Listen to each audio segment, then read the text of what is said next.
तो question number 3 इस तरीके से आपका है, show that if the diagonals of a quadrilateral bisect each other at right angle then it is rhombus.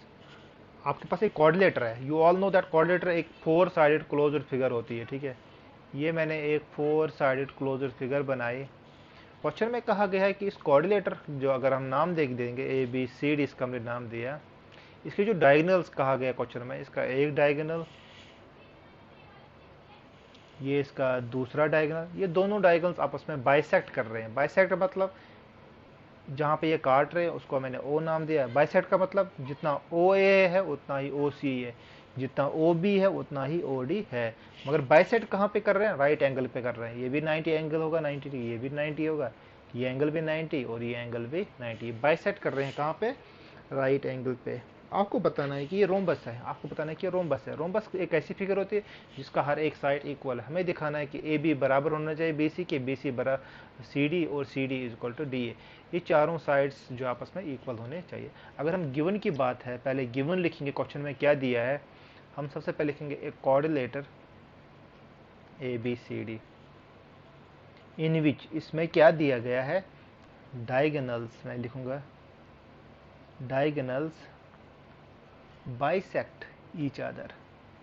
Diagonals है बाइसेक्ट ईच अदर कर रहे हैं, मतलब कि आई ई ओ ए किसके बराबर है? ओ सी के, ओ बी ओ डी के, एट, वो लिखूंगा मैं, राइट एंगल पे बाइसेक्ट कर रहे हैं। टू प्रूव, क्या हमें साबित करना है, हमें क्या प्रूव करना है? हमें प्रूव करना है कि जो ये कोऑर्डिनेटर है, कौन सा quadrilateral, A B C D quadrilateral जो है, ये हमें दिखाना है कि ये इज ए रोम्बस। हमें रोम्बस दिखाना है, ये रोम्बस है। रोम्बस एक ऐसी फिगर होती है जिसका हर एक साइड इक्वल होता है। अब आप प्रूफ देखेंगे इसका। इसके लिए हम क्या करेंगे, दो ट्रायंगल्स जो है यहाँ पे वो कॉन्ग्रुएंट दिखाएंगे। ट्रायंगल ए ओ बी और ए ओ डी, इन दो ट्रायंगल्स को आपस में क्या दिखाएंगे? कॉन्ग्रुएंट। कौन कौन सी ट्रायंगल्स पहले दिखा रहे हैं congruent? In triangles A O B and A O D, इन दो ट्रायंगल्स को आपस में कॉन्ग्रुएंट दिखाएंगे। देखो इधर, O A is equal to O A, O A O B में भी है, ओ ए ओ डी ट्रायंगल में भी। ओ ए क्या आ जाएगा? कॉमन आ जाएगा, ठीक है। इसके बाद दूसरी चीज जो है, इधर देखेंगे आप, एंगल ए ओ बी किसके बराबर आएगा? एंगल ए ओ डी के। क्यों बराबर आएगा? क्योंकि ईच 90 डिग्री के बराबर है, ईच 90 डिग्री के बराबर है। क्योंकि ये एंगल भी 90 डिग्री है, ये भी 90, क्योंकि जो ये डायगोनल्स है वो राइट एंगल पे क्या कर रहे हैं? आपस में बाइसेक्ट कर रहे हैं। तो तीसरा चीज जो आएगा, आप देखेंगे ए ओ बी ट्रायंगल का ओ बी और ए ओ डी का ओ डी। ओ बी किसके बराबर है? ओ डी के। वो क्या है? वो गिवन दिया है कि डायगोनल्स आपस में बाइसेक्ट कर रहे हैं, तो ओ बी ओ डी के बराबर है। तो इस तरीके से जो ट्रायंगल होगी ए ओ बी, वो कॉन्ग्रुएंट होगी किसके? ए ओ डी के। कौन सा रूल लगाया हमने? Side angle side, side angle side, side angle side, side angle side rule by SAS congruency rule, by SAS congruency rule. जब दो ट्रायंगल्स आपस में कॉन्ग्रुएंट होते हैं तो उनके कॉरस्पॉन्डिंग पार्ट्स क्या होते हैं? इक्वल। हमने भी ट्रायंगल ए ओ बी और ए ओ डी को कॉन्ग्रुएंट दिखाया, तो इसका क्या मतलब है? ए ओ बी का A B, A O D का ए डी। तो ए बी किसके बराबर होगा? ए डी को। इसको रखेंगे हम CPCT, क्योंकि corresponding part of congruent triangle, जब दो ट्रायंगल्स आपस में कॉन्ग्रुएंट होते हैं तो उनके कॉरस्पॉन्डिंग पार्ट्स आपस में क्या होते हैं? इक्वल है। हमें दिखाना था कि ये रोम्बस है। इसके बाद हम आगे चलेंगे, इसको मैं रब कर रहा हूँ यहाँ पे। ये क्वेश्चन नंबर 3 है हमारा। तो अब देखेंगे इधर एक और चीज़, हम इस तरीके से ट्रायंगल ए ओ बी और बी ओ सी को भी कॉन्ग्रुएंट दिखा सकते हैं। मैं सिमिलरली यहाँ पे लिखूंगा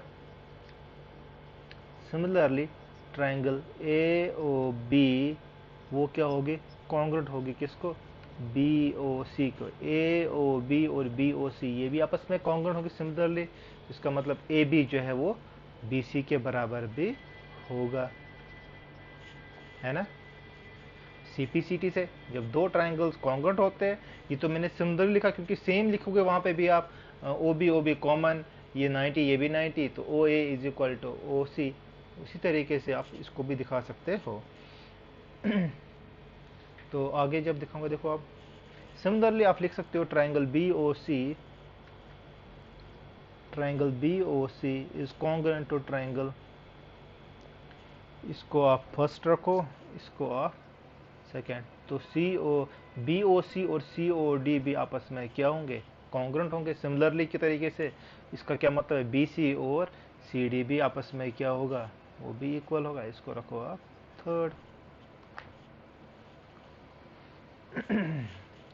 इसी तरीके से ट्राइंगल सी ओ डी